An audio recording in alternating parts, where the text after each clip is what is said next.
March 25th, 2025 looked like the end of the Milwaukee Bucks season.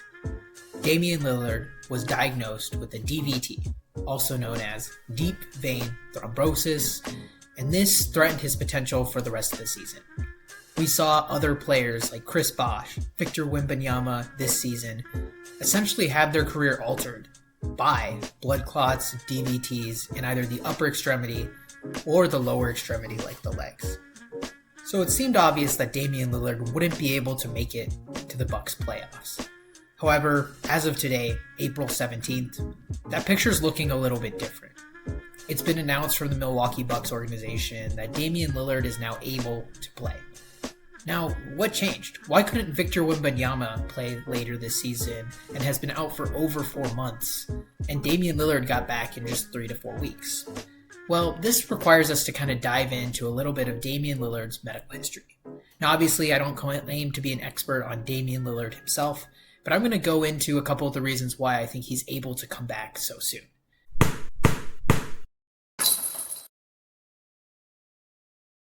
Deep vein thrombosis, or DVTs, are very complicated, and there's a couple of different classes.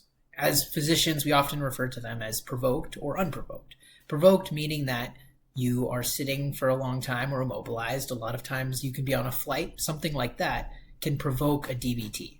It's more likely to get DVTs from these types of situations. Surgery is another reason. And basketball players do a lot of these things. They have a lot of surgeries, but more importantly, they travel a lot. They're sitting on planes for long periods of time. And so a lot of times when these basketball players suffer these injuries, they're provoked DVTs for the most part.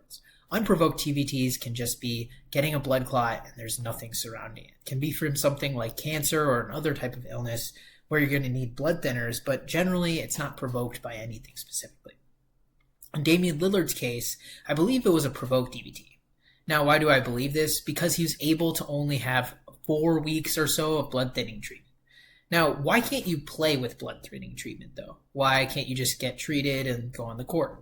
I'm sure you see all the time in a lot of these basketball games, they'll stop the game because somebody's bleeding a little bit. Now, if somebody was on a blood thinner, they'd be absolutely gushing blood. And not to mention, if you hit your head on the floor and you were on a blood thinner, you could potentially have a brain bleed and die. And so that's why we don't let players play in high-impact basketball games if they're on blood thinners. So Dame Lillard, that wasn't an option for him. But 4 to 6 weeks, that's unusual. For a provoked or unprovoked DVT, a lot of times clinicians will give up to 3 months of therapy. But Dame Lillard's was likely special. I'm just speculating here, but it's likely that his DVT was very distal. It was in his calf area or below. And why does this matter? The whole reason for anticoagulation when you have a clot in your leg is to prevent that clot from going to your lung, causing something like a pulmonary embolism, which essentially would cause you to not be able to breathe, have a little bit of dyspnea or breathlessness, and cause chest pain as well, and can be life-threatening. A DVT, though, or a deep vein thrombosis in itself, that's not life-threatening. That's not going to kill you. And it being superficial and distal means that it's unlikely to get to your heart. In fact, recent studies show less than 5% of those DVTs will actually end up causing PEs. And that's why you can limit the amount that you actually used. In fact, it was in a 2021 chest study done that showed that actually in some cases in non-high risk individuals, if you have a distal DVT, you can potentially just do observation. But with Dame Lillard's case, he obviously has some of the best medical staff in place in Milwaukee.